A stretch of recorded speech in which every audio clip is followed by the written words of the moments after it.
Assalamualaikum warahmatullahi taala wabarakatuh. Selamat sejahtera. Tuan-tuan, tolong share, tolong like, tolong subscribe. Kalau kita tengok terbaru terkini mengenai pemilihan amanah. Pemilihan amanah ni esok, kata rasa esok kot. Penentuan kepada ketua pemuda dan juga presiden. Dia menariknya tuan-tuan, ada 500 orang perwakilan, mereka akan memilih 27 orang. Daripada 27 orang ini, mereka akan memilih siapakah yang bakal jadi presiden. Dia lain sikit daripada pemilihan Parti Keadilan ni. Parti Keadilan ni satu ahli, satu undi. Presiden ke, timbalan ke, naib ke, semua kita akan pilih. Kecuali Majlis Pimpinan Pusat je yang tahun lepas, pemilihan lepas, kita tak guna satu ahli, satu undi sebab terlalu ramai. Jadi kita gunakan perwakilan. Baik, tetapi sebelum kita menyentuh persoalan itu, kita dengar dulu apa yang kata amanah tentang tolak diskriminasi minoriti. Amanah tolak ketuanan kaum, diskriminasi minoriti. Amanah menentang politik identiti dan adu domba yang dianjurkan oleh PN, tegas Presiden Muhammad Sabu. Parti Amanah Negara menolak diskriminasi kaum minoriti serentak mendominasi pihak minoriti dengan konsep ketuanan kaum. Politik identiti mesti ditentang oleh Parti Amanah kerana membawa pendekatan politik adu domba, politik menakut-nakutkan orang Melayu dan Islam. Kononnya Islam terancam dan Melayu terabai. Katanya ketika menyampaikan pidato Presiden. Kata Muhammad, pegangan agama secara melampau yang dipamerkan menunjukkan PN mengabaikan pelbagai budaya dan kemajuan etnik di dalam negara kita. Menurutnya lagi, orientasi politik toksik, ekstrim dan jumud yang diamalkan parti pembangkang akan menjerumuskan negara ke lembah konflik berterusan perebutan kuasa politik. Kata Muhammad lagi, naratif agama dan kaum sering ditunggang dan disalahguna untuk dijadikan modal. Selain amalan takfiri yang mengkafirkan lawan. Ia sekaligus membawa natijah buruk, gejala takfiri dan ia mudahnya mengkafirkan lawan politik sebagai tidak Islam atau kurang Islam berbanding dengan mereka. Alright. Sebelum saya nak menyentuh tentang dia sebut tadi Muhammad Sabu Muhammad Sabu sebut pasal ketuanan kaum ni, kan? Supremacy, the supremacy of one race. Yang sebelum ini the right, the konservatif di barat pun guna white supremacy. Dalam masa yang sama, on the other hand, satu lagi adalah di mana mereka beranggapan bahawa tidak ada hak atau diskriminasi patut dikenakan kepada golongan-golongan minoriti. Mereka adalah golongan second class. Mereka adalah golongan pendatang. Mereka adalah orang yang tidak layak dipanggil sebagai warga negara kita walaupun mereka lahir dan mak bapak mereka lahir dan datuk nenek mereka lahir dan memegang IC. Dia ada yang beranggapan sebegini, tuan-tuan. Jangan terkejut. Tak payah tengok jauh. Look left and right. Bukan sekarang ni lah.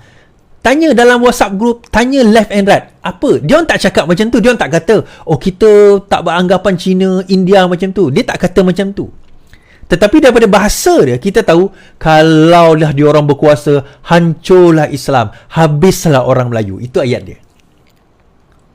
From there, kita tahu sebenarnya itu mentality. Apa orang kata? Mentality racism, discrimination yang telah ditanam dalam kepala mereka. Tuan-tuan, kita nak bawa dalam masyarakat madani ni adalah masyarakat pemikiran di mana kita melihat perkara secara objektif. Kita kena jadi masyarakat yang pertengahan, wasatiyah. Kita jangan terlalu lenient sampai kita mengabaikan budaya, agama, culture, cair semua. Bukan. Tetapi dalam masa yang sama, kita juga bukan yang terlalu, orang kata nationalistic dan juga terlalu kita lah yang terpaling sehingga kita menindas agama, bangsa dan juga keturunan orang lain. Dua perkara ini kita kena timbang dengan baik, tuan-tuan. Kita kena timbal dengan baik. Dan kita kena faham, semua majoriti rakyat Malaysia mempunyai niat yang baik terhadap negaranya. Adalah yang jahat, kita tak nafikan. Tetapi bukanlah semua mereka itu jahat terhadap. Bila saya sebut mereka itu bukan orang Melayu dan Cina saja, Cina dan India saja, dan juga Iban, Kadazan sebagainya. Kita sebut orang Melayu sendiri. Yang jual tanah tu siapa, tuan-tuan? Yang pergi songlap tu siapa? Yang sakau siapa? Yang pergi curi duit siapa? Yang salah guna kuasa siapa? Hadi Awang menyebut hari itu. Dia kata bahawa menurut kajian, ramai orang memberi rasuah adalah orang bukan Melayu. Betul. Dalam kajian tersebut, betul. Tetapi dia berhenti kat situ. Half truth is a whole lie. Dia lupa nak bagi tahu ramai, majoriti yang meminta rasuah itu adalah orang Melayu. Kenapa? Simple. Majoriti orang Melayu berada di dalam kerajaan, memegang kuasa. Daripada situ mereka meminta. Tak ada orang minta, macam mana orang nak bagi? Dia kata kalau tak bagi, apa orang kata, dia kata kalau mereka tak bagi, takkan mereka minta. Siapa kata? Kalau tak minta, mereka tak akan bagi. Kalau tak minta, mereka tak akan bagi. Kalau dibagi sekalipun, kalau ada keimanan kepada orang Melayu ini yang mengatakan mereka orang Islam, dia boleh kata, saya tak nak, saya tolak. Kenapa jadi macam ni? Saya buat aduan. Jadi perkara ini kita boleh hentikan. Rasuah ini kita boleh hentikan. Pelincir ini kita boleh hentikan. Namun begitu, akhirnya kita blame satu bangsa, kita tak melihat bangsa yang lain, kita tak melihat bangsa kita sendiri, dan kita tidak melihat punca kenapa perkara ini berlaku. Semalam saya tengok perdebatan 3 bakal Presiden Indonesia di live TikTok, live YouTube. 90,000 orang tengok perbahasan tersebut. Dekat lepas I think second one saya tengok 100,000 lebih melihat perbahasan tersebut. Saya kata, dan ketiga-tiga mereka senada dengan satu perkara, korupsi. Ada yang cakap reformasi yang kita lakukan adalah untuk menentang korupsi. Corruption. Kenapa tuan-tuan corruption tu rampant? Dan kenapa sukar untuk kita nak cabut corruption tu daripada akarnya? Dia pemberi satu hal, betul, saya setuju. Tetapi penerima dan peminta itu pun satu hal juga. Kalau sikap itu ada pada mereka, akhirnya benda itu tak boleh nak dihilangkan. Another one adalah satu lagi sikap kita yang menyebabkan bangsa kita akhirnya akan, bangsa Melayu kita ni akan melemah dan semakin lemah apabila kita tidak ada sikap apa tuan-tuan? Sikap rasa bahawa kita perlu struggle. Kita perlu berusaha. Kita bukan bangsa yang privilege, yang ada, yang segala-galanya ditatang bagai minyak yang penuh di depan kita. Kita tak payah berusaha, dapatlah habis sesuatu. Tak payah belajar rajin sangat, nanti kita dapatlah tajaan tu. Tak payah belajar bagus sangat, kerajaan bagi subsidi. Mentaliti sebegini, in the long run, dia akan merosakkan bangsa kita. Dia akan merosakkan pemikiran kita. Kita kena jadi bangsa yang sentiasa memikirkan bahawa kita kena struggle setiap hari. Struggle untuk apa? Struggle untuk survive hidup kita. Dan dalam struggle itulah nanti baru kita akan dapat belajar. The only way we can learn adalah dengan struggle. Dengan kita berusaha. Hidup kita susah, hidup ni keras, bagus. Kalau kita anggap hidup ni susah, hidup ni keras, bagus. Tetapi soalan kedua, adakah kita berusaha untuk keluar daripada hidup yang keras itu? Saya bagi contoh tuan-tuan. Saya pernah berdebat dulu dengan seseorang dalam TikTok. Masa tu isu pasal keluarkan duit KWSP. Saya kata yang last tu, yang Datuk Seri Anwar, zaman Datuk Seri Anwar kata dia tak nak keluarkan duit KWSP. So saya kata, kenapa nak keluarkan duit KWSP?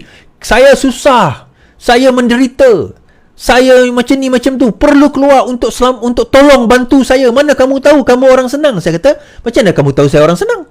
Awak kenal saya ke? Tak adalah, saya perlukan duit tu. Saya tanya, duit tu untuk apa? Untuk saya bayar hutang lah. Saya kata, 4 kali keluar KWSP, kenapa tak guna duit 4 kali tu untuk bayar hutang? Dia kata untuk bayar duit hutang kereta dia. Saya kata 4 kali duit KWSP keluar, kenapa duit KWSP tu tak digunakan untuk bayar hutang? Oh, tak adalah, itu untuk saya nak ni, saya bayar hutang. Exactly, saya kata. Sekarang ini negara dah buka, tak ada lagi PKP. Yang awal dulu saya faham, keluar di KWSP, masa tu kita tak ada, ramai yang tak bekerja, negara tutup, banyak syarikat pun dah tutup. Saya faham, saya setuju. Tetapi bila later negara dah buka, ekonomi dah mula rancak, kita dah boleh cari pekerjaan, boleh mula bekerja. Saya tanya, umur berapa bang? Umur 40, lagi muda daripada saya. 6 tahun, 7 tahun lagi muda daripada saya. Tetapi kamu bercakap macam kamu orang yang dah nak pencen, orang yang dah tak mampu nak bekerja. Ada sakit ke? Tak ada sakit. Muda lagi, bekerja. Bekerjalah. Bekerja. Kita kena bekerja. Aku dah bekerja, hidup aku susah. Kerja lagi. Tuan-tuan, Ar-Razzaq, rezeki diberikan oleh Ar-Razzaq. Tuhan tu maha pemberi rezeki. Tugas kita kerja, usaha. Itu tugas kita. Kita nak mengadu, berdoa pada Allah. Of course, kalau sekiranya memang benar kerajaan kita ni tak beri yang sepatutnya, kita boleh komplain. Kita boleh marah kerajaan, kenapa tak beri yang sepatutnya. Tetapi opportunity tu ada. Kalau dah ada depan mata kita, dah ada peluang, kerja. bekerja. Tapi aku tak cari belajar, tambah skill. Go and learn. Banyak benda dalam dunia ni yang kita boleh belajar. Sekarang ini tuan-tuan, ilmu di depan mata, di hujung jari. YouTube ada, internet, Google ada, TikTok ada, macam-macam ilmu tu ada. Saya kata nak berjaya dalam hidup, kamu ada dua perkara ni je. Yang pertama, apa dia tuan-tuan? Skill. Yang kedua, disiplin. Ajar ini dengan anak-anak. Ajar ini dengan anak-anak. Pertama, kamu kena ada skill. Kedua, kamu kena ada disiplin. Ada skill, tak ada disiplin, masalah juga. Datang kerja 2-3 hari, berhenti kerja. Datang kerja seminggu, berhenti kerja. Disiplin tak ada.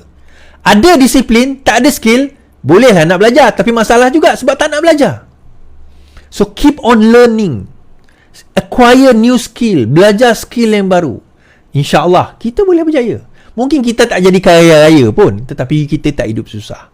Sekarang ini negara kita perlukan ramai skill workers. Tuan-tuan tahu ke nak tukar lampu pasang Swiss ni? Tak ramai orang tahu. Tapi pasang Swiss ni, kalau satu point ni saja, I think few hundred. Tak tahulah, 100 ke macam tu lah. Pasang plug tu saja RM100. Sekarang ini kita nak boleh tukar dah rumah kita jadi smart. Boleh tukar, dah satu lagi skill yang baru. So benda-benda macam tu, acquire, belajar.